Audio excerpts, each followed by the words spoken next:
Bonjour tout le monde, bienvenue à ce webinaire. Je suis Véronique Landry, conseillère en transfert des connaissances chez M361. M361, c'est une organisation qui travaille à l'amélioration de la qualité de vie des Québécoises et des Québécois. Pour y arriver, nous avons plusieurs stratégies sociales et parmi celles-ci, nous avons celle de 100 degrés qui réunit une communauté de gens engagés qui, ensemble, transforment les collectivités pour les rendre plus favorables à la santé humaine et environnementale. Nous sommes en compagnie de ma collègue Élodie qui sera avec nous à la technique et au clavardage. Notre webinaire sera d'une durée d'1 heure et il se déroulera en 3 blocs. Alors, j'en profite déjà pour vous remercier. Quand vous vous êtes inscrits à notre webinaire, vous aviez, de très belles questions à nous poser. Alors, on s'en est servi pour, orienter le contenu de notre webinaire. Alors, vous trouverez certainement réponse à vos interrogations, au cours des 3 blocs qui viendront. On aura sans doute, un peu de temps pour, en prendre aussi des questions à la fin du webinaire. Alors, sans plus attendre, je vous présente nos formidables panélistes. Alors, nous sommes en compagnie de Caroline Bouchard. Caroline, elle est professeure titulaire à la Faculté des sciences de l'éducation de l'Université Laval. Elle est psychologue du développement de l'enfant en contexte éducatif pendant la petite enfance. Elle dirige l'unité mixte de recherche Petite enfance, grandeur nature, à l'intérieur de laquelle elle mène des travaux de recherche sur le développement global des jeunes enfants et la qualité éducative en éducation par la nature, travaux qu'elle mène en partenariat avec l'Association québécoise des centres de la petite enfance et les milieux de pratique. Merci Caroline, bonjour. Bonjour tout le monde. Merci Véronique. Nous sommes également, en compagnie de Ariane. Ariane qui est psychoéducatrice de formation. Ariane, elle est actuellement agente de projet pour les clubs 4H du Québec et Grandir en nature. Elle a découvert l'éducation par la nature en étant facilitatrice pour l'organisme Le Lion et la Souris à Montréal. Fascinée, elle a rédigé un mémoire de maîtrise en psychoéducation sur la mise en place de cette approche en petite enfance. Ariane a également travaillé comme psychoéducatrice au CLSC de Parc Extension. Elle a accompagné des familles avec des enfants de 0 à 5 ans en coordonnant un projet de jardin collectif pour les mères et leurs enfants. Aujourd'hui, elle soutient des initiatives d'éducation par la nature en petite enfance. Elle offre des formations et de l'accompagnement au sein des clubs 4H du Québec. Bonjour Ariane, merci d'être avec nous. Bonjour. Et finalement, nous sommes en compagnie de Corinne Maurice. Corinne, elle est professeure adjointe au département de microbiologie et d'immunologie de l'Université McGill, où elle est également co-directrice du Centre McGill de recherche sur le microbiome. Elle dirige une équipe de recherche et elle est titulaire de la Chaire de recherche du Canada en interaction microbienne intestinale. Elle a publié plus de 40 manuscrits scientifiques sur ce domaine. Elle participe à de nombreux projets de recherche nationaux et internationaux. On est très content de l'avoir avec nous. Bonjour Corinne. Bonjour tout le monde. Bonjour Véronique. Alors, sans plus attendre, commençons avec notre premier bloc où on va aborder les bienfaits de l'éducation par la nature sur le développement global des enfants de 0 à 5 ans. Alors, Caroline, pour débuter, ben, en fait, afin de mettre la table, commençons avec une question sur le développement global. Est-ce que tu peux nous résumer qu'est-ce qu'on entend quand on parle du développement global? Oui, absolument. En fait, le développement global, on peut le définir comme c'est un processus d'abord hein, où tous les domaines de développement, qu'il s'agisse ici, on le voit à l'écran, là, du développement physique et moteur, cognitif, langagier, social et affectif, on pourrait même ajouter le domaine neurologique. Bien, tous ces domaines-là vont s'inter-influencer, je dirais, de façon dynamique, de façon simultanée aussi et intégrée et j'ajouterais même de façon graduelle et continue dans le temps. Je prends souvent l'image d'un casse-tête pour illustrer ce qu'est le développement global, c'est-à-dire qu'un casse-tête comprend des morceaux et on peut faire le renvoi au domaine de développement et ces morceaux-là de casse-tête vont s'intégrer les uns dans les autres pour constituer le tout, hein, qui est l'image du casse-tête. Mais si on fait le parallèle avec le développement global de l'enfant, mais chacun des morceaux de casse-tête ou chacun des domaines vont s'intégrer les uns dans les autres pour former le tout qu'est l'enfant. On pourrait prendre l'image aussi d'un engrenage où c'est vraiment la synergie entre tous les systèmes, tous les domaines finalement qui va donner lieu au développement global. Et la dernière image que j'utilise souvent, c'est un kaléidoscope. Vous savez, cet objet dans lequel on retrouve des miroirs. Donc, il y a un nombre fini de miroirs dans le kaléidoscope. Mais quand on regarde à l'intérieur, à la lumière, il y a tout plein de possibilités de configuration. Donc, c'est la même chose pour le développement de l'enfant. Il est unique à chaque enfant, même si on est face au même domaine de développement. Et en théorie, ben, il nous faut décortiquer les domaines pour mieux comprendre, pour bien saisir ce qui se passe. Mais dans la pratique, il faut les voir comme interreliés, ces domaines-là. Et c'est ça qui donne lieu au développement global. Et je terminerai en disant que si on part de cette définition-là, bien, les contextes qui sont favorables au développement de l'enfant dans sa globalité, ce sont des contextes qui sont riches, qui sont complexes. Et en ce sens-là, l'éducation par la nature est une approche qui peut être judicieuse. Excellent, wow, merci. Ben, on a entendu parler maintenant, tu nous as mis la table, Caroline, sur le développement global. Maintenant, Ariane, je te demanderais, ben, tu as consacré un mémoire à l'éducation par la nature. Alors, j'ai envie de te demander, est-ce que tu peux nous dresser un très bref historique de cette approche-là? Tu sais, c'est pas une approche, disons, ça fait longtemps qu'on en entend parler, plus ou moins. Là, je pense aux classes rouges, aux classes blanches dans les années 70. Le club 4H, pour lequel maintenant tu es agent de développement, ben, a commencé dans les années 1940. Donc, l'éducation par la nature avait quand même, c'est ça, des amorces, certainement, il y a longtemps. Alors, qu'est-ce qui explique que maintenant, il y a un intérêt renouvelé, disons, là, au cours des dernières décennies pour cette approche-là? Oui, ben en fait, c'est vrai qu'avant, c'était vraiment dans la culture, hein, aller jouer dehors, les classes nature, les classes rouges, comme tu parlais. C'était comme commun et accepté de tous d'aller jouer dehors, puis que tout le monde avait cette approche-là, hein, puis c'était vraiment dans la culture. Sont arrivés ben, l'urbanisation, les écrans aussi. L'urbanisation, ben, ça a fait en sorte qu'il y avait plus de voitures dans les rues, par exemple. Il y avait moins d'espaces verts où les enfants pouvaient aller jouer aussi. Les écrans ont aussi contribué à ce que les enfants soient plus sédentaires et plus à la maison. Fait qu'il y a eu comme un courant où là, les enfants restaient plus à l'intérieur, étaient plus sédentaires, plus déconnectés de la nature aussi. On peut voir qu'il y a eu un genre de tournant en 2005 là, avec Richard Louv, qui est un auteur qui a parlé du trouble déficit du déficit nature, puis qui a fait comme si c'était vraiment un trouble que les enfants étaient vraiment en déconnexion avec la nature, puis que ça pouvait vraiment avoir des répercussions au long terme sur les enfants, mais sur la société en général. Donc, lui, qu'est-ce qu'il a dit, c'est qu'il y avait comme deux raisons qui étaient derrière ça. Vraiment la peur des parents. Donc, les parents avaient peur de laisser aller leur enfant à l'extérieur. Dans les médias, on entendait plein de différentes histoires par rapport à bon, des kidnappings, tout ça. Fait que c'était comme magnifié par les médias. Les enfants allaient moins jouer dehors par peur. Et les enfants avaient moins accès aux espaces naturels. Donc, le mouvement d'éducation par la nature, je pense qu'on s'est inspiré beaucoup aussi de ce qui se produisait dans les pays scandinaves depuis des années déjà. Ça a été peut-être comme une solution à tout ça. On s'est dit, mon Dieu, les enfants sont déconnectés, bougent moins. Comment on peut les reconnecter à la nature? Il y a plein d'initiatives qui sont parties au Québec. Il y avait différents termes pour les nommer, des écoles en forêt, pédagogie par la nature, éducation par la nature. Donc, je pense qu'il y a plein d'initiatives comme ça qui sont parties. Puis, éventuellement, ben, là, ça a aidé beaucoup d'avoir un cadre de référence sur la matière avec l'AQCPE, donc l'Association des CPE, qui a permis de vraiment mettre des mots puis des termes, puis de dire, ben, cette approche-là a des principes.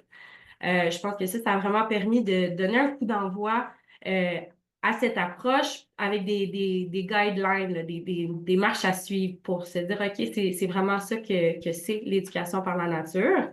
Je pense aussi que la COVID a vraiment donné un coup d'envoi parce que c'était vraiment plus facile. Il y a beaucoup de personnes qui se sont lancées et qui ont dit, OK, je vais juste aller dehors. Les mesures sanitaires, c'est vraiment contraignant à l'intérieur.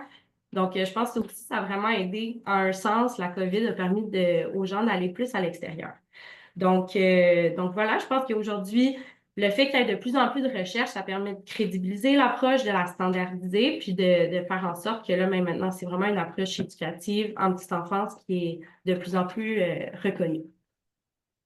Excellent et heureusement, merci, Ariane pour ce beau portrait.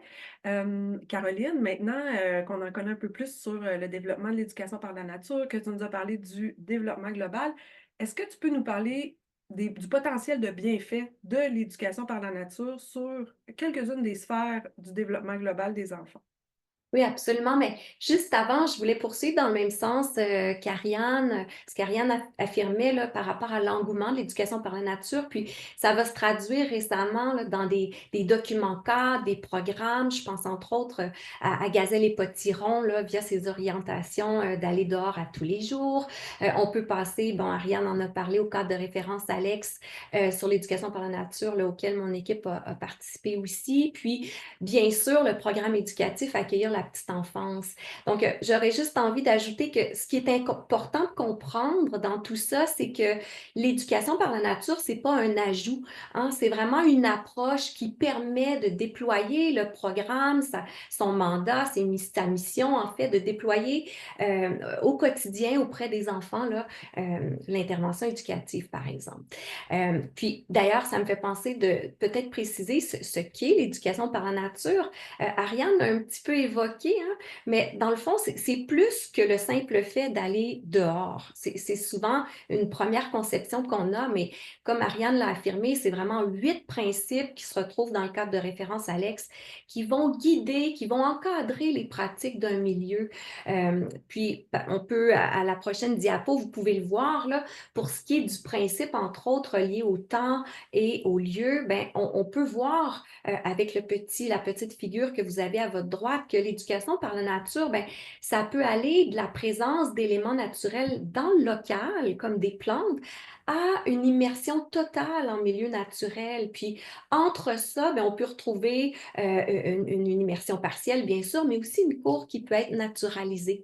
Et l'éducation par la nature, ben, ça peut se vivre en milieu urbain, comme dans des parcs urbains, des ruelles vertes, par exemple. Donc ça, je pense que c'est important avant de passer aux bienfaits, de bien situer ce qu'est l'éducation par la nature. Puis, ben, pour répondre à ta question, Véronique, par rapport aux bienfaits, j'ai envie de parler d'une recherche qu'on a menée auprès de 245 parents. Et on a été assez étonnés du résultat qui est ressorti. En fait, ce qu'on leur a demandé aux parents, il y avait une série d'items sur le développement global de leur enfant. Et l'item qui est ressorti le plus, donc chez 9 parents sur 10, nous ont dit que c'est vraiment l'attitude de chercheurs et de chercheuses qui a été bonifiée chez leur enfant après une année passée en éducation par la nature. Donc, c'est vraiment un élément d'ordre cognitif. Les parents disaient que l'enfant posait davantage de questions, raisonnait. Et nous, on a été quand même étonnés de ce résultat-là, qui était plus lié au développement cognitif qu'au développement moteur, ce à quoi finalement on s'attendait au début. Donc, c'est vraiment un résultat quand même assez percutant qui traduit les bienfaits là, de l'éducation par la nature sur le développement cognitif des enfants, selon les parents, bien sûr. Excellent. Wow, c'est déjà effectivement des bienfaits vraiment étonnants. Merci. Ariane, tiens, tu as participé, on va y aller d'un exemple concret. Puis d'ailleurs, les gens nous posaient beaucoup dans les questions, tu sais, de faire référence au milieu urbain, parce que un peu comme tu l'expliquais, Caroline, on peut penser que l'éducation par la nature, ben, tu sais, on retrouve beaucoup ça dans les milieux ruraux où il y a beaucoup de forêts, par exemple, mais on voit que c'est vraiment possible en milieu urbain. Puis Ariane, dans le fond, j'aurais envie que tu nous partages ton expérience avec Grandir en nature à Laval. Tu as vu un magnifique exemple d'éducation par la nature en milieu urbain. D'ailleurs, j'ai envie de dire aussi qu'on a un beau webinaire qui parle de Grandir en nature à Laval. À Laval, je pense que Élodie mettra le lien dans le clavardage si jamais vous voulez aller le regarder après. Mais enfin, j'avais envie que tu nous témoignes, Ariane, de ce que ça a donné comme dans la communauté, qui s'est rallié finalement autour de l'éducation par la nature et donc des bienfaits pas seulement sur les enfants, je pense, mais aussi sur l'ensemble de la communauté. Oui, bien sûr, mais Grandir en nature, effectivement, à Laval, c'est un projet exemplaire, je pense, un exemple à suivre d'approche partenariale au niveau régional. Bien que j'étais pas là quand ça a débuté, parce que ça a commencé vraiment en 2018, alors qu'il y a une éducatrice qui a approché les clubs 4H du Québec parce qu'elle avait vu justement des trucs par rapport aux approches scandinaves. Donc, elle a dit qu'elle, ça lui tentait de partir quelque chose comme ça dans sa garderie. A approché les clubs 4H. Puis là, ben, au lieu de se dire, OK, on va épauler cette personne-là de manière individuelle, puis là, qu'il y ait plein d'initiatives qui partent comme ça à Laval et partout de manière individuelle, mais ils se sont dit avec les clubs 4H qu'ils allaient prendre toute la ville de Laval puis se rallier autour de cette même mission-là. Donc là, la santé publique s'est embarquée. C'était porté aussi par Laval Unis pour ses familles. Il y avait la ville de Laval aussi qui était impliquée, Sport Laval, toutes les CPE, les BC. Donc, il y avait vraiment beaucoup, beaucoup de gens. Il y avait Canopé aussi, qui est un organisme pour la protection et la conservation des milieux naturels à Laval. Donc, tout ce beau monde-là s'est mis ensemble, puis on dit, en même temps, on part ce projet-là pour faciliter l'éducation par la nature dans les milieux de garde. Ça a fait en sorte que là, ben, la ville a décidé, par exemple, d'arrêter de couper le gazon dans certains parcs pour que ce soit plus naturalisé, qu'il y ait plus de biodiversité. C'est assuré aussi de rendre les lieux sécuritaires, plus propres aussi. Donc, je pense que ça a fait en sorte que les parcs étaient plus agréables pour tout le monde au final. Les parcs étaient plus fréquentés. Les enfants qui faisaient de l'éducation par la nature à la garderie demandaient aussi à leurs parents d'aller au parc la fin de semaine ou le soir. Donc, je pense vraiment que ça démontre le pouvoir du collectif dans ce projet-là qui a fait en sorte que, vu que c'était porté aussi par les systèmes autour, c'était pas juste les personnes qui devaient partir leur projet individuellement, c'était vraiment tous les systèmes qui apportaient plus de soutien. Donc c'est ça, ça fait en sorte que tout le monde était vraiment ensemble dans ce projet-là. Mon doux. C'est vraiment épatant quand même de constater puis les répercussions que tu nous relates là, tu sais, sur le milieu, autant les enfants, évidemment, les adultes, les citoyens, les équipes écoles sans doute, évidemment les milieux de garde. Donc, c'est vraiment incroyable. Merci, Ariane, de nous avoir partagé ça. Ben, merci de nous avoir partagé aussi sur le développement global. On est maintenant prête à parler des retombées, des impacts, des bienfaits insoupçonnés de l'éducation par la nature. Alors, on commence ce deuxième bloc. Je vous interpelle, les personnes qui nous écoutent. J'aurais envie que vous nous partagiez dans le clavardage. Peut-être qu'au cours de ce bloc-ci, vous allez déjà avoir des idées que vous avez expérimentées, soit parce que vous avez des enfants ou un milieu de garde, puis que vous avez constaté des bienfaits insoupçonnés. Ben, j'aurais envie que vous nous les partagiez dans le clavardage. Ça va être, j'en suis certaine, inspirant pour tout le monde. Alors, et je commence ce bloc avec Corinne. Corinne, donc je le rappelle, tu es chercheur en immunologie et en microbiologie. Donc, certains chercheurs étudient l'espace, d'autres les océans. Toi, tu t'intéresses à l'infiniment petit, les bactéries en particulier, puis celles qui contribuent à la santé du corps. Donc, il y a des études récentes qui montrent qu'il y a un lien entre l'exposition précoce à la biodiversité et une meilleure régulation du système immunitaire chez les jeunes enfants. Alors, est-ce que tu peux nous en dire davantage? Oui, absolument. Donc, comme tu l'as dit, moi, c'est l'infiniment petit que je regarde. Et en fait, l'infiniment petit et ses bactéries se trouvent sur et dans le corps humain. Donc, à la naissance, l'enfant, le nouveau-né, euh, est sans micro-organismes. Mais lors de la naissance, en fait, il est exposé soudainement à des millions, voire des milliards de bactéries et de virus. Et c'est tout à fait normal. C'est quelque chose qui existe depuis des millénaires, depuis qu'on fait des enfants en fait. Ces bactéries et ces micro-organismes sont vraiment importants pour nous et pour le développement de l'enfant, parce que vraiment on passe durant les 3 premières années de vie on passe d'un nouveau-né qui n'a jamais vu un micro-organisme, jamais vu une bactérie dans l'utérus de sa mère, à soudainement tous ces micro-organismes autour de nous. Et c'est ça qui va nous permettre de développer finalement un système immunitaire fonctionnel, un bon système immunitaire qui va pouvoir faire la différence entre un grain de pollen ou le virus de la grippe, par exemple. Ça me semble à propos aujourd'hui. Donc, c'est vraiment important, en fait, durant ces premières années de vie, que les enfants soient exposés à tous ces micro-organismes qui nous entourent. Et encore une fois, ce sont des micro-organismes qui ne sont pas là pour nous rendre malades directement, mais vraiment qui vont nous aider à avoir notre bon système immunitaire, à pouvoir par la suite digérer toute la variété de nourriture que les enfants vont découvrir durant les 3 premières années de vie. Et surtout, les premiers mois, ce sont les micro-organismes qui, par exemple, vont nous permettre de bien digérer le lait maternel ou le lait de formule. Donc, ces micro-organismes sont vraiment importants et être exposé à ces micro-organismes est crucial pour un bon développement de l'enfant. Wow! Et puis, je poursuis avec toi, Corinne, dans le fond. Est-ce que tu peux nous expliquer, donc là, on parle d'éducation par la nature ce midi. Est-ce que tu peux nous expliquer en quoi le contact avec la terre, le sable, les plantes, le vivant, les insectes, les animaux, bref, tout ce qui n'est pas plastique, asphalte, béton, ça aide à renforcer le système immunitaire des enfants?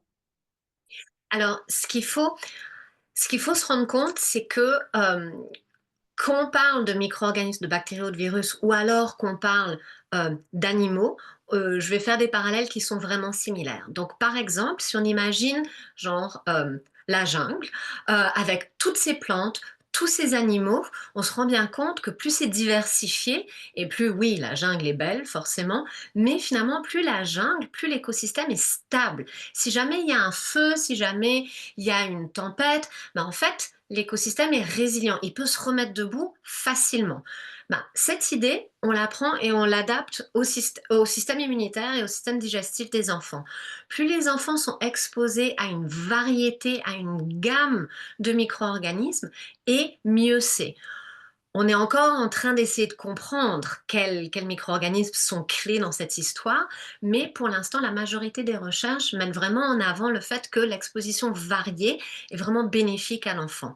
Donc, emmener son enfant dehors, lui permettre de manger des nourritures variées, lui permettre de toucher, puis on s'entend bien qu'entre 0 et 3 ans, l'enfant met énormément de choses dans sa bouche. Donc c'est une exposition aux micro-organismes et c'est une exposition qu'on veut essayer de promouvoir dans les limites de tout ce qui est sanitaire, on s'entend bien. Je ne vais pas vous dire de promouvoir des crottes dans les enfants, des crottes dans les bouches des enfants, non, absolument pas. Mais avec cette idée de jouer et d'exposer justement au sable, à la terre, aux plantes, parce que ça, ce sont des micro-organismes qui, à la base, on aimerait beaucoup que nos enfants y soient exposés pour, encore une fois, permettre à finalement aux bonnes bactéries de venir. On s'entend ensuite que c'est pas toutes les bactéries que l'enfant met dans sa bouche qui vont finalement s'installer dans le système dans le système digestif. Mais ce qu'on essaye de faire, encore une fois, c'est si on expose nos enfants à tout ça comme bactéries, il y a probablement ça qui va venir et nous on a besoin de ça. Et donc c'est vraiment cette idée de plus on expose, plus on va avoir les bonnes. Et ce filtre, finalement, il se fait grâce à notre système digestif, grâce à notre système immunitaire aussi, et aussi grâce aux différentes expositions qu'on a. Ouais. Wow, c'est formidable. Merci Corinne. Ariane, maintenant, j'ai envie de te poser la même question que celle que je viens de poser à Corinne, c'est-à-dire comment le contact avec la terre, avec le sable, avec le vivant, les insectes, bref, tout ce qui n'est pas du plastique, du béton, du métal, bref, comment ce contact-là peut favoriser d'autres aspects de la santé des enfants? Oui, j'en aurais vraiment long à dire sur cette question parce que je pense que c'est vraiment la clé puis le cœur de l'éducation par la nature. En fait, la nature regorge d'opportunités, d'imperfections, d'irrégularités, pardon. Donc, de mouvements, de changements, d'inconnus, choses qui sont peut-être moins présentes à l'intérieur. À l'intérieur, c'est plus prévisible, c'est plus connu. Notre coin cuisine est toujours à la même place, les tables, on peut faire des changements, mais reste que il y a peu de changements à l'intérieur, alors que tout est changeant à l'extérieur. On a la preuve aujourd'hui avec notre belle tempête de neige. Et ces contextes-là nous demandent une capacité d'adaptation énorme. Donc, les enfants doivent s'adapter continuellement aux différentes choses qui vont arriver dans la journée. Donc, si c'est de la pluie, si c'est de la neige, donc, il faut vraiment qu'ils développent une certaine flexibilité, puis d'accepter aussi de ne pas avoir autant le contrôle peut-être qu'à l'intérieur. À l'intérieur, ben, on est capable de peut-être mieux prévoir qu'est-ce qui va se passer. Si je fais une tour de blocs de Lego, par exemple, ben, ils sont tous de la même grosseur sensiblement, puis ça s'empile assez bien. Versus, j'essaie de faire une tour de roche, puis là, ben, ils sont pas tous de la même taille, de la même grosseur, ça tombe, c'est décevant. Donc, il y a aussi plus de déception peut-être à l'extérieur, mais ce qui n'est pas mauvais non plus, hein, d'essayer de se relever puis de développer une certaine résilience, une persévérance. Puis vu que les enfants sont plus motivés, c'est comme plus intrinsèque lorsqu'ils sont à l'extérieur, ben, ils vont vouloir persévérer puis résoudre des problèmes qui sont peut-être plus difficiles qu'on a peut-être moins l'opportunité de faire à l'intérieur. Ça va aussi, il va y avoir une variété d'émotions qui découlent de ces contacts avec la nature, hein, parce que c'est pas les mêmes conflits qu'on voit à l'intérieur qui sont à l'extérieur, c'est pas le même type d'inconfort aussi. Donc, moi, je dirais vraiment, c'est ça, c'est au niveau de la résilience, la patience aussi, l'endurance, puis tout le côté aussi au niveau du groupe, que je trouve qui est vraiment génial. Il y a vraiment un esprit de groupe, un sentiment d'appartenance qui se crée dans les groupes quand ils vont à l'extérieur. On relève des défis ensemble, on est plus forts ensemble, on collabore, puis on s'émerveille tous devant cette belle nature qui nous entoure, chose qui est moins possible à l'intérieur, ça, c'est sûr. Là, quand on est devant du plastique, c'est moins beau et magique qu'une plante qui naît au printemps, par exemple. Donc, je pense vraiment que c'est ça, ça permet plusieurs choses, notamment par la diversité d'occasions et de situations que la nature nous apporte. Hmm. Merci, c'est vraiment, vraiment intéressant. En fait, Caroline, j'aurais envie de te poser la question, est-ce que, puis j'ai vu que les gens étaient vraiment actifs dans le clavardage, est-ce qu'il y aurait d'autres effets insoupçonnés que tu as envie de dire puis à partager sur l'éducation par la nature? Oui, absolument. Ben, en fait, ça va rejoindre un peu aussi les éléments là, qui sont soulevés dans le clavardage. Ben, on peut penser, entre autres, à la santé mentale, hein, l'effet de la nature sur la santé mentale, celle des petits comme celle des grands, là, est vrai, est assez bien documentée. Il y a quelqu'un même dans le clavardage qui a parlé de zénitude de l'adulte, hein, cette idée de bien-être qu'on ressent comme adulte, qui nous rend disponibles aux enfants. Aussi, ce sentiment-là de bien-être est quand même assez présent. Il y a aussi une étude qui a démontré, là, qui a été réalisée quand même auprès de 560 enfants environ de 3 à 6 ans en Norvège, puis qui a démontré que plus les enfants vont passer de temps à l'extérieur, moins ils vont avoir d'inattention puis d'hyperactivité. Il y a quelqu'un aussi qui l'a souligné dans le clavardage, les enfants ont aussi une concentration plus prononcée, donc ça va un petit peu ensemble tout ça. Et il semblerait que même une cour naturalisée, donc pas besoin d'être dans une forêt dense, même une cour qui est naturalisée permettrait de réduire le stress. Donc, c'est quand même des effets qui sont intéressants. On peut penser, entre autres, Ariane en a parlé un peu plus tôt, mais des écrans, hein, c'est un sujet qui préoccupe beaucoup ces temps-ci, puis avec raison. Mais l'éducation par la nature pourrait vraiment être une alternative, hein, aux écrans qui permettrait finalement une utilisation qui est plus saine et équilibrée. Bien entendu, on n'éliminera pas les écrans de nos vies, mais si on peut en faire une utilisation qui est plus saine, plus équilibrée, ça, et à commencer par la famille, par le jeune enfant, si on lui donne des habitudes qui sont saines, il va en faire bon usage là, ultérieurement. Puis, Il y a aussi des bienfaits. Ben, en fait, on mène une étude en ce moment. On est en train d'étudier est-ce que l'éducation par la nature pourrait avoir des bienfaits sur la qualité éducative. Hein, vous savez, notamment la qualité des interactions, là, ce qui se passe dans le groupe. C'est vraiment au cœur du programme Accueillir la petite enfance. Et avec la QCPE, justement, on est en train de mener des projets où on est en train d'étudier le rôle que pourrait avoir ou pas, en fait, l'éducation par la nature sur la qualité éducative. Donc, c'est des bienfaits qui sont quand même un peu différents de ce que l'on voit habituellement. Vraiment, ouais, c'est formidable. Merci beaucoup. Euh, Corinne, j'ai une question pour toi. Puis là, on revient j'ai envie de creuser encore un peu l'agilité du système immunitaire, puis la biodiversité à favoriser en termes de bactéries.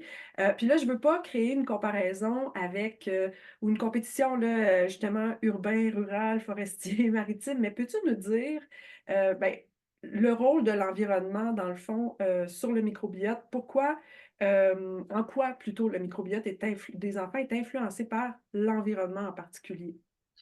Alors, ce qu'il faut se rendre compte, c'est que le microbiote est très, très dynamique. On parle de micro-organismes, ils sont tous vivants. Donc, dès qu'il y a un changement extérieur, ils y répondent. En 24 à 48 heures, c'est fait. Donc, quand on voyage à l'étranger, directement, notre microbiote intestinal réagit. Il répond aux nouvelles habitudes alimentaires, à la nouvelle eau, etc. Et vraiment, entre 0 et 3 ans, on est en train de créer notre propre microbiote intestinal. C'est vraiment la fondation, c'est là que tout se met en place. Donc, si on veut vraiment l'avoir comme diversifié et pouvant, en théorie, répondre à toutes les situations, c'est là vraiment on veut vraiment l'exposer à tout. Un des exemples assez intéressants, c'est que par exemple, des jumeaux qui vont vivre dans deux maisons différentes vont avoir un microbiote intestinal légèrement différent. Donc ça montre bien vraiment que même si on est tout pareil, l'environnement autour de nous peut dicter qui c'est qui est là dans notre système intestinal. Et le facteur majeur qui va déterminer qui c'est qui est là dans notre intestin, c'est vraiment l'alimentation. Mais encore une fois, sachant que entre 0 et 2 ans, l'enfant découvre énormément par le sens de la bouche, on s'entend qu'il y a forcément quelque chose qui y va là. Ensuite, après 3 5 ans, finalement, le microbiote intestinal qu'on a va rester finalement le même jusqu'à l'âge adulte. Alors bon, il y a des grandes variations qui ont lieu. On s'entend que lorsqu'on atteint la puberté, toutes les hormones, il y a des changements qui vont avoir lieu et qui vont être là aussi au microbiote intestinal. Mais encore une fois, là, les changements ne sont pas aussi importants que les changements qui ont lieu dans la gamme 0 2 ans. Il y a tellement de changements développementaux qui ont lieu chez les enfants, le passage du lait à la nourriture solide, etc., que c'est vraiment là on veut essayer d'avoir cette fondation. Donc encore une fois, euh, profiter de ce moment pour essayer plein de nourriture différente, envoyer nos enfants dehors voir les grands-parents en extérieur, ce ne serait que des bénéfices finalement pour l'enfant. Et c'est quelque chose aussi, on se rend bien compte aussi qu'entre 0 et 3 ans aussi, très souvent, c'est aussi là que l'enfant va être exposé à énormément d'antibiotiques, Mhm. surtout en milieu de garderie, ce qui est tout à fait normal. Et là aussi, c'est le genre de choses où on peut accompagner ce genre de traitement qu'il faut absolument prendre. Je ne suis pas en train de dire de ne pas les prendre, mais lorsqu'il y a ces traitements antibiotiques, juste s'assurer que peut-être à ce moment-là, ben oui, on peut peut-être essayer de donner plus de fruits et de légumes si on peut aux enfants, peut-être les emmener plus souvent au parc ou les ramener un peu plus dehors plus souvent encore une fois. Donc ce sont des choses qu'on peut faire pour aider finalement et être sûr que la bonne exposition se fait à ces micro-organismes. Parce que oui, ça va dicter finalement le reste de la vie. Beaucoup plus, l'impact là entre 0 et 2 ans va avoir un effet, mais à long terme. Et tout le monde veut essayer d'avoir des enfants qui ont vraiment tout dès le début. Euh, Puis l'éducation par la nature, plus en forêt, tu nous en as parlé un peu, Ariane. Est-ce que tu aurais envie d'ajouter, tu sais, en termes, encore une fois, pour répondre aux personnes qui se posent la question, oui, mais moi, tu sais, je suis vraiment en milieu urbain, là, j'ai pas tant, tu sais, ce que Corinne vient de nous dire, c'est beaucoup lié à l'alimentation, mais aussi donc à l'environnement quand même, puis au mode de vie. Fait que si on a un mode de vie urbain, est-ce que tu auras envie d'ajouter? Oui, bien sûr, parce que moi, je viens de Montréal, puis j'ai fait de l'éducation par la nature à Montréal aussi, dans un milieu qui était assez urbain. Je pense qu'il faut tranquillement essayer de déconstruire cette idée-là que l'éducation par la nature, ça a besoin d'être un grand parc de la CEPAC. Je pense que ce que je dis souvent, c'est que ça, on a besoin d'un arbre et d'une flaque d'eau pour faire de l'éducation par la nature, parce que c'est la nature au sens large, hein. C'est comme l'écosystème de l'enfant. Dès qu'on sort dehors, on est dans la nature. C'est sûr qu'un environnement naturel qui est riche en biodiversité, c'est ce qu'on prône, c'est ce qui est de plus riche pour les apprentissages des enfants. Mais il y a plein d'autres apprentissages qui sont possibles de faire en ville, puis dans les milieux urbains qu'on n'a pas nécessairement accès quand on est dans des forêts, par exemple. Puis je pense que justement, juste en appliquant les principes de l'éducation par la nature, de ralentir, d'y aller souvent, d'y aller juste en appliquant ces petits principes-là, de se dire on promouvoit le jeu libre. On a déjà plusieurs bienfaits sur le développement des enfants, juste en appliquant ces principes-là et en étant à l'extérieur, même si c'est dans un parc avec du gazon, puis qu'il n'y a pas plein de libellules et de... Bon, puis par exemple, quand on est à l'extérieur, en ville, ben là, il y a la dame qui promène son chien, puis on peut lui dire bonjour, puis il y a on peut regarder les jardins des gens, c'est super intéressant. La météo va toujours être là, il va toujours avoir des changements au niveau de la météo. Donc, je pense que c'est juste de démocratiser ça un peu, de rendre ça plus, de s'enlever de la pression aussi, de se dire, il faut que je passe 15 heures par semaine en nature, dehors. C'est pas nécessairement ça. On parlait tout à l'heure, Caroline parlait du continuum. Ça peut être aussi de juste apporter de la nature à l'intérieur. Donc, de naturaliser la cour un peu. Donc, d'y aller à sa mesure, puis avec qu'est-ce qui est disponible pour nous, avec des petits pas. Super, c'est un bon conseil. Effectivement, des fois, on voit des garderies là, tu sais, ou des milieux de garde sur les médias sociaux, puis là, les éducatrices sont super proactives, sont beaucoup dehors avec les enfants.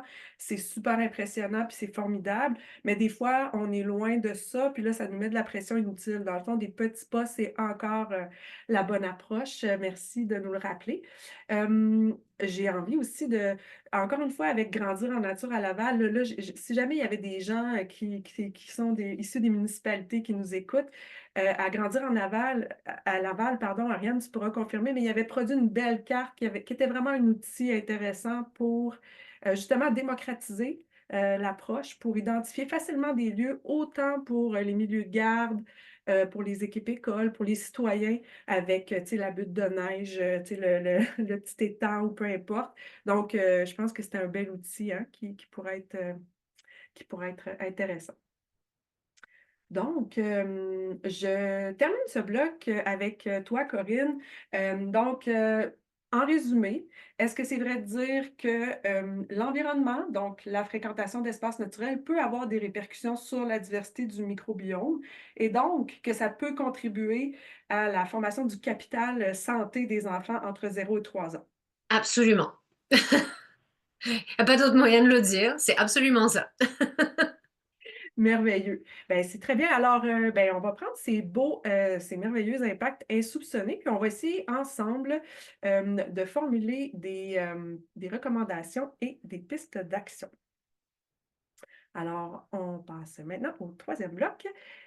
Et pour commencer ce troisième bloc, j'interpelle encore les gens qui nous écoutent pour vous demander si vous avez des belles, c'est certain qu'il y en a parmi vous qui sont dans des milieux de garde, des professionnels de l'éducation. Vous avez peut-être des belles routines que vous avez avec les enfants quand vous allez à l'extérieur ou vous avez une belle expérience à partager parce que ça a bien fonctionné puis les enfants ont vraiment aimé.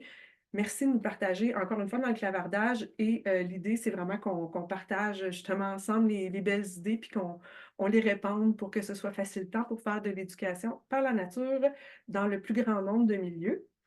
Et puis, pendant que les gens nous partagent leurs idées, je pose une question à vous trois. Euh, j'ai envie, à la lumière de ce que vous nous avez relaté dans le bloc 2, de dire, c'est quand même incroyable, tu sais, si collectivement, on mettait en place l'éducation par la nature, tu sais, on aurait un potentiel quand même énorme, de bienfaits sur la santé immunitaire, la santé mentale, la santé communautaire. Tu sais, ce serait quand même un moyen simple, peu coûteux de, s'attaquer à certaines disparités en santé. Qu'est-ce que vous en dites, Caroline? Oui, je peux que confirmer ce que tu viens de dire, Véronique. En fait, sur le plan de la santé en général, là, que ce soit la santé physique avec les saines habitudes de vie notamment, ou la santé mentale, bien, l'éducation par la nature, ça pourrait vraiment être un moyen pour, en termes de santé publique, là, particulièrement dans les zones à forte densité de population où l'accès à des espaces verts est peut-être plus limité, et aussi pour les personnes, entre autres, qui sont en situation de défavorisation sociale, tu sais, considérant tous les bienfaits relatifs au bien-être qu'on observe, bien, ça pourrait aussi aider ces populations-là. Merveilleux. Merci, Corinne, sur les disparités en santé.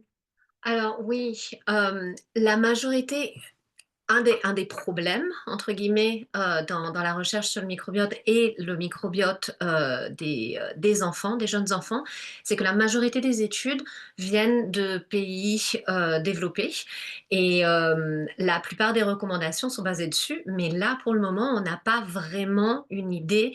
Est-ce que ce qui se passe dans les pays développés, est-ce que c'est la vraie, est-ce que c'est la vraie vie, est-ce que c'est la vraie chose? La majorité des enfants naissent dans des pays en voie de développement et il faudrait obtenir beaucoup plus de données sur ces communautés-là, sur ces populations-là, pour pouvoir dire ce qu'on est en train de proposer est réel.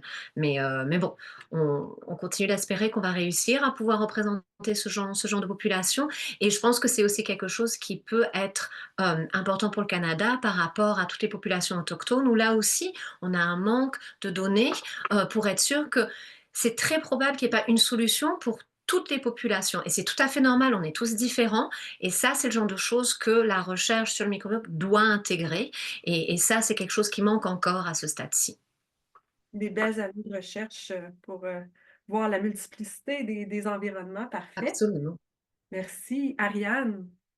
Oui, ben moi, j'avais envie de parler du fait que au Québec, nos espaces de plein air et le plein air en général, souvent, c'est peut-être, on a l'idée que c'est réservé aux personnes qui sont plus favorisées, puis ça prend une voiture, puis ça prend de l'équipement de qualité, puis je pense que de faire ça en petite enfance, de permettre ce contact-là à la nature, puis de développer cet amour pour la nature en petite enfance pour que ça puisse perdurer, je pense que ça viendrait démocratiser vraiment cet accès à la nature, puis de le rendre plus accessible à tous.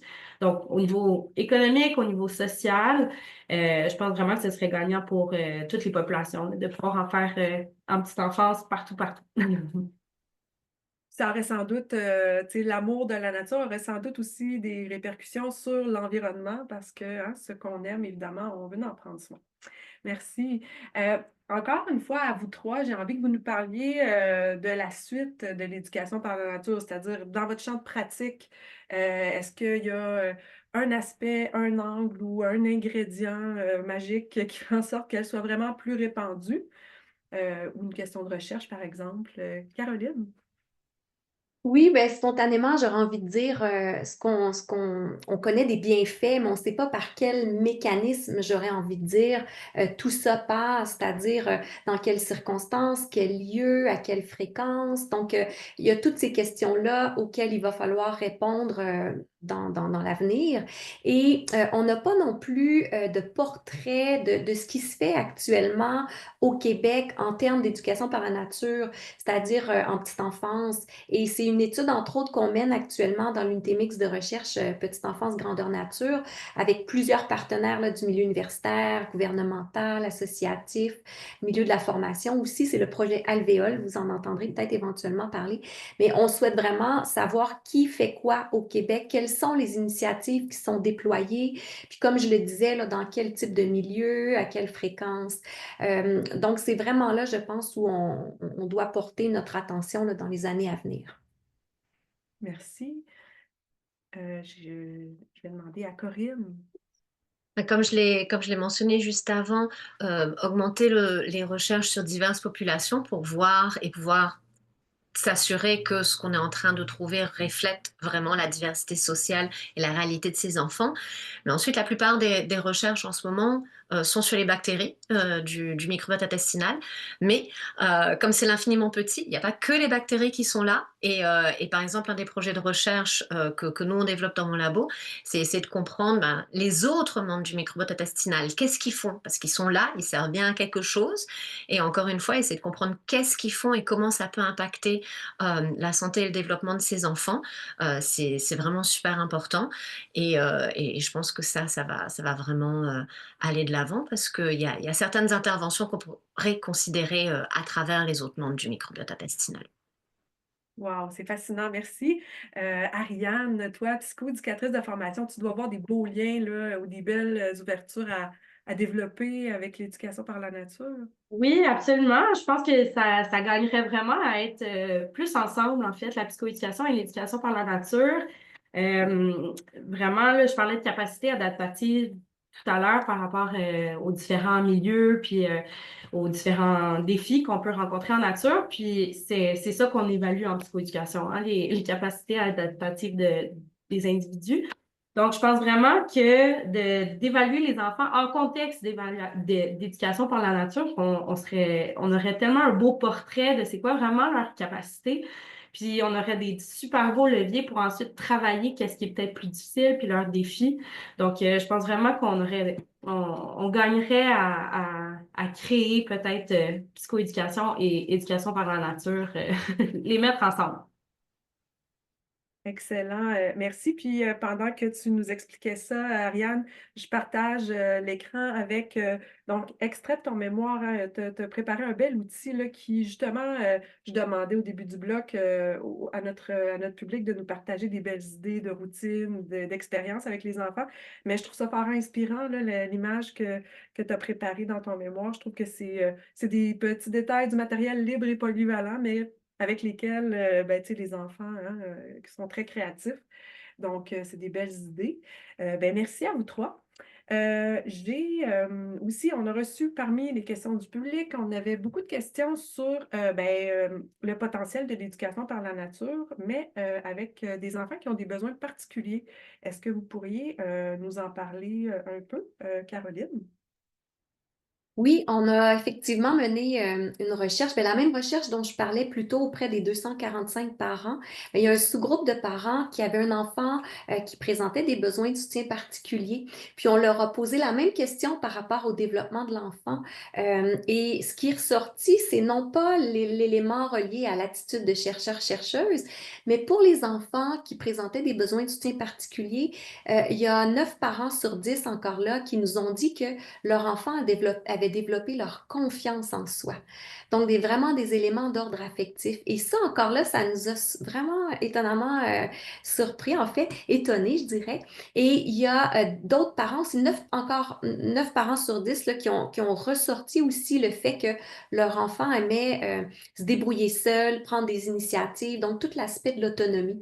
Donc, c'était assez intéressant de constater ça. Puis, à l'écrit, les parents nous ont aussi dit que pour leur fille handicapée, le fait d'aller en éducation par la nature, en milieu naturel notamment dans ce cas-là, ça a permis de la calmer, en fait, d'être calme, puis de réduire l'anxiété qui était liée à l'intégration au groupe. Et il y a même un parent qui nous a dit, ben enfin, c'est la plus belle salle de psychomotricité que mon enfant a eue, puis il n'est pas sorti du groupe, il est avec son groupe, mais les conditions, un peu comme Ariane le disait, les conditions sont telles qu'on doit enjamber une branche, sauter par-dessus une roche, donc le milieu est naturellement fait pour aider l'enfant justement là, à se développer, entre autres, dans ce cas-ci, sur le plan moteur. Puis, je termine en disant que ça me fait beaucoup penser aussi, quand on pense aux enfants qui ont des besoins de soutien particulier, aux propos d'une gestionnaire en CPE, Marie-Josée Tremblay, pour ne pas la nommer, que je salue, et qui est parue dans 100 degrés. Puis, dans cet article-là, Marie-Josée, ce qu'elle dit, c'est que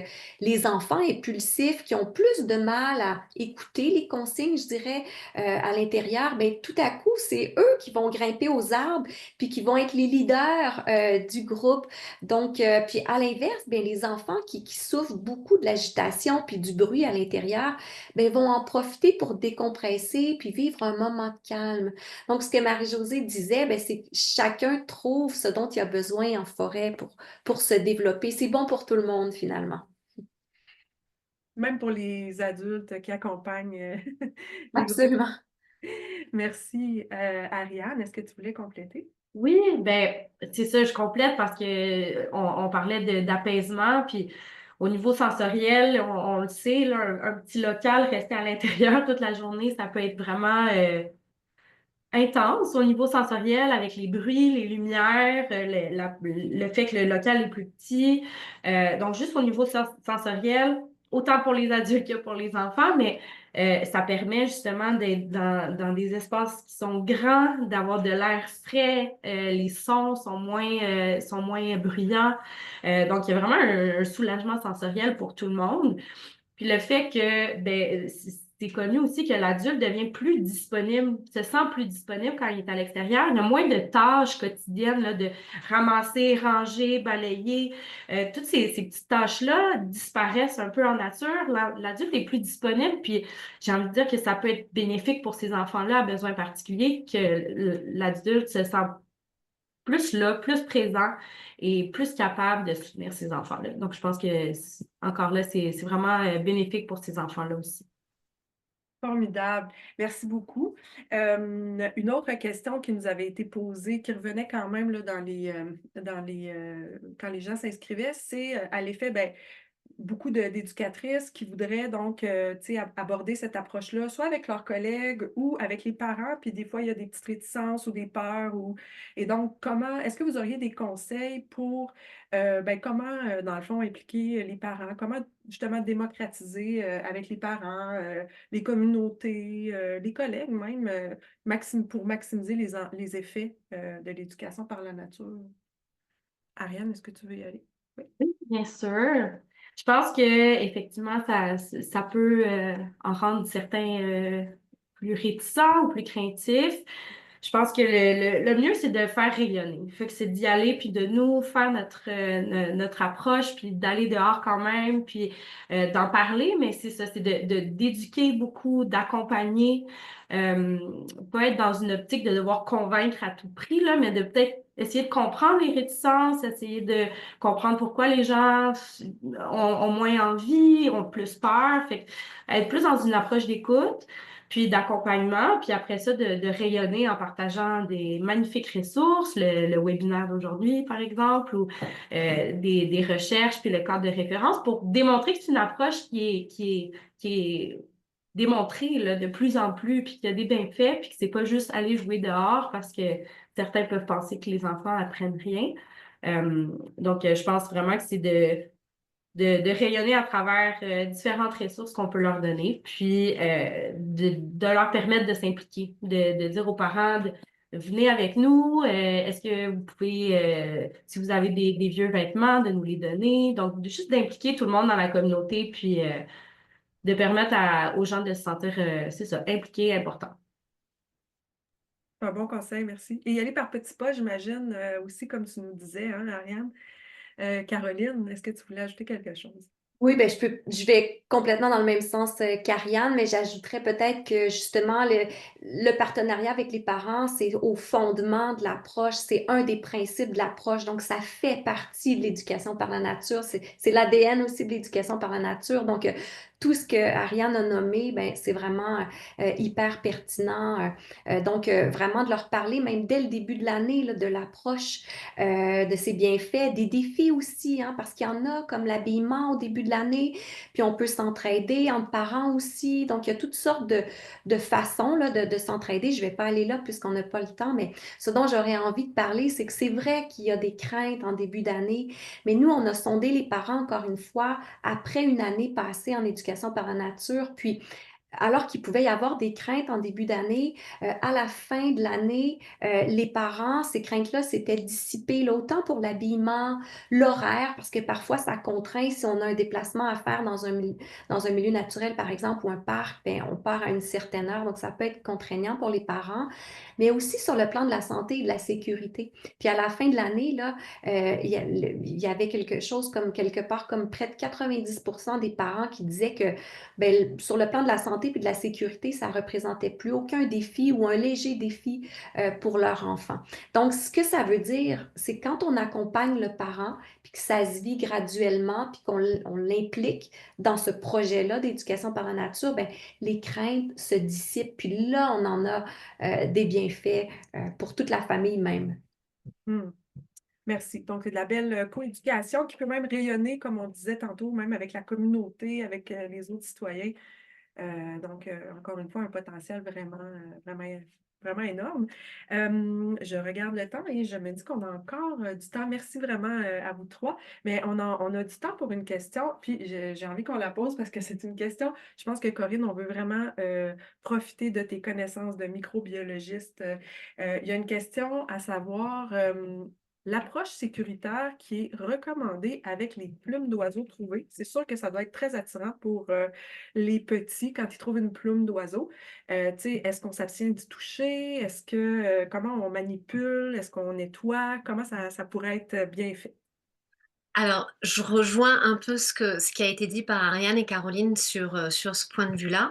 Euh, on peut à nouveau impliquer les parents. Alors, ces 5 dernières années, les bactéries et les virus ont vraiment eu mauvaise réputation et clairement à juste titre.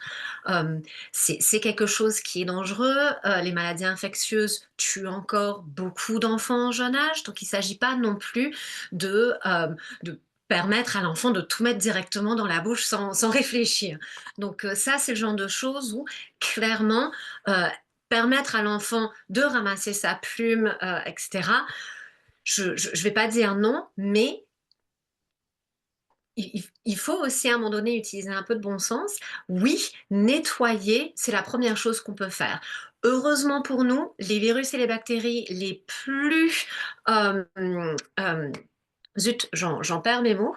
Les plus contagieux, voilà, sont heureusement pour nous aussi les plus sensibles au savon, au gel hydroalcoolique. Donc finalement, nettoyer rapidement avec peu importe le savon, aura des effets et ça permettra ensuite à l'enfant de l'utiliser de façon sécuritaire. Donc il ne s'agit pas de tout désinfecter à la javel, parce que sinon là, je pense que les milieux de garde ne vont juste plus s'en sortir, mais il s'agit de quand l'enfant prend quelque chose directement de sale, du trottoir, du machin, oui, on y réfléchit, on le nettoie vite fait, ou si on peut le ramener et le nettoyer sous un coup de savon, ce sera parfait. Il s'agit vraiment de pouvoir trouver la balance entre ce qui peut être potentiellement dangereux pour l'enfant versus ce qui est tout à fait sale, mais, mais totalement adapté pour l'enfant. Donc ça, c'est vraiment pouvoir le faire. Donc oui, moi par exemple, les plumes, on les nettoie à la maison, absolument. Les pierres Peut-être qu'il faut aussi et tout ce genre colorer. de choses. Voilà, on spray ce qu'on peut sprayer. Puis ensuite, à la fin, encore une fois, on n'arrive pas à tout voir au moment où l'enfant le fait directement. Donc là, c'est revenir en fait on va nettoyer les mains et ce genre de choses. Mais oui, on veut vraiment promouvoir de façon sécuritaire ce genre de choses. Excellent. Donc, on continue quand même, effectivement, d'adopter une approche sécuritaire tout en permettant l'exploration. Voilà. Exactement. Merci beaucoup. Merci à vous trois, vraiment pour ces belles suggestions, vous nous avez fait vraiment des partages très, très riches puis très inspirants. C'est déjà la fin. J'espère que vous avez apprécié autant que moi les belles idées dont on a parlé aujourd'hui. Élodie met dans le clavardage une page de ressources que je vous partage à l'écran en ce moment. Donc, c'est une page qui va, dans le fond, rassembler tous des articles, des belles ressources très pratiques dont il a été question, notamment les articles des articles de Caroline, le mémoire d'Ariane, les articles de Corinne aussi, si vous voulez aller en savoir plus. On met aussi dans le clavardage un très court sondage qu'on apprécie toujours que vous remplissiez pour pouvoir nous ajuster pour nos prochains webinaires. Donc, en terminant, je vous partage d'autres ressources. On a parlé d'éducation par la nature aujourd'hui et aussi du cadre de référence Gazelle et Potiron. On a une très belle offre de Gazelle et Potiron avec des beaux outils qui sont disponibles sur la plateforme Apprendre du site 100 degrés. On a d'autres webinaires aussi qui sont en lien avec notre sujet d'aujourd'hui. Je vous parle aussi brièvement des ambassadeurs et des ambassadrices partout dans les régions. Le 100 degrés réunit des gens engagés pour différents sujets et qui ont différentes expertises dans les 17 régions du Québec. Je vous en présente deux qui ont des expertises en éducation par la nature. N'hésitez pas à les interpeller. Elles se rendent parfois disponibles pour vous soutenir dans vos milieux. Alors, ça peut être des bonnes ressources aussi. Et ben voilà, je vous remercie de votre présence, à tout le public. Je remercie encore une fois les super panélistes. Merci, d'avoir été avec nous pour le beau travail. Puis, ben, je vous souhaite une très belle journée, dans la neige, un autre bienfait insoupçonné de la nature. Puis, je vous souhaite une belle journée. Merci à tous, au revoir. Merci, au revoir. Bye bye.